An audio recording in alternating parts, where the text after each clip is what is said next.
மற்றவர்கள் கருத்தை மாற்ற முடியுமா? ஒரு புகழ்பெற்ற அரசியல் தலைவர் தன் நாயுடன் வாக்கிங் சென்று கொண்டிருந்தார். எதிரே வந்த முல்லா, என்ன கழுதையுடன் வாக்கிங் போகிறீர்கள் என்று கிண்டலாக கேட்க தலைவருக்கு கோபம் வந்துவிட்டது. என்ன, உனக்கு கண் சரியாக தெரியவில்லையா? இது என் நாய் என்றார். முல்லா தலைவரிடம் சொன்னார், அது நாய் என்று எனக்கு தெரியும்.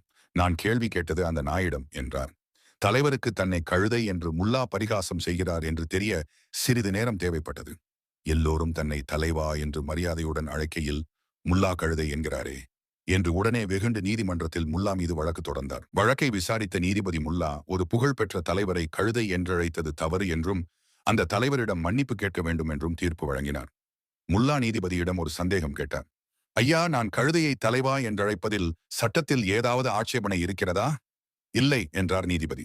சரி என்ற முல்லா அந்த தலைவரிடம் சென்று, தலைவா, என்னை மன்னித்து விடுங்கள் என்று கேட்க நீதிமன்றத்தில் பலத்த சிரிப்பலைகள். ஒருவர் உங்களை பற்றி என்ன நினைக்க வேண்டும் என்பதை நீங்கள் தீர்மானிக்க முடியாது. என்னதான் தலைகீழாய் நின்றாலும் அடுத்தவர் மேல் நம் கருத்தை திணிக்க முடியாது. முல்லா வழக்குக்கு முன்னும் அந்த தலைவரை கழுதையாகத்தான் நினைத்தார். நீதிபதியின் தீர்ப்பிற்கு பின்னும் அவர் கருத்தை மாற்றிக்கொள்ளவில்லை.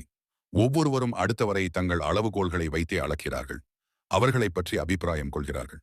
எனவே அடுத்தவர் உங்களை பற்றி உயர்வாக நினைக்க வேண்டும் என்ற எண்ணத்தில் என்னதான் நீங்கள் பகீரத பிரயத்தனம் செய்தாலும் அவர்கள் தங்கள் கருத்தை எளிதாக மாற்றிக்கொள்வதில்லை. அதுவும் உங்களை பற்றி உயர்வாக நினைக்க வேண்டும் என்ற எண்ணத்தில் நீங்கள் தற்பெருமை பேசினால் அது எதிர்மறையான விளைவையே ஏற்படுத்தும். உங்கள் குணாதிசயங்கள், நீங்கள் நடந்து கொள்ளும் முறையெல்லாம் தான் நீங்கள் யார் என்று வெளி உலகிற்கு அழுத்தமாக பிரசாரம் செய்கின்றன. மற்றவர்கள் அதை வைத்தே உங்களை எடை போடுகிறார்கள். எனவே உங்களை பற்றி அதிகம் நீங்களே சொல்லிக் கொள்வது தேவையற்றது. அதே நேரத்தில் அடுத்தவருக்கு பிடிக்கிற மாதிரி எல்லாம் நடந்து கொண்டு பேரெடுக்க முயற்சி செய்யாதீர்கள். சில நாட்களிலேயே தோற்று போவீர்கள். இறைவனால் கூட தொடர்ந்து மனிதனிடம் நல்ல பெயர் எடுக்க முடிவதில்லை. இறைவனாலேயே முடியாதது உங்களால் முடிந்து விடுமா என்ன? உங்களை பற்றி அதிகம் சொல்லிக் கொள்வதை தவிருங்கள். ஒவ்வொருவரும் உங்களை பற்றி என்ன நினைக்கிறார்கள் என்று அடிக்கடி ஆராயப் போகாதீர்கள். உங்கள் பண்புகளை மேம்படுத்திக் கொள்ளுங்கள்.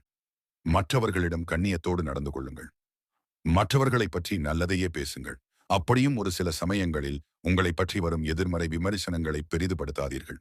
இவற்றை பின்பற்ற முடிந்தால் நீண்ட காலம் நீங்கள் பெரும்பாலானவர்களின் உயர்ந்த கருத்தில் இருக்க முடிவது உறுதி.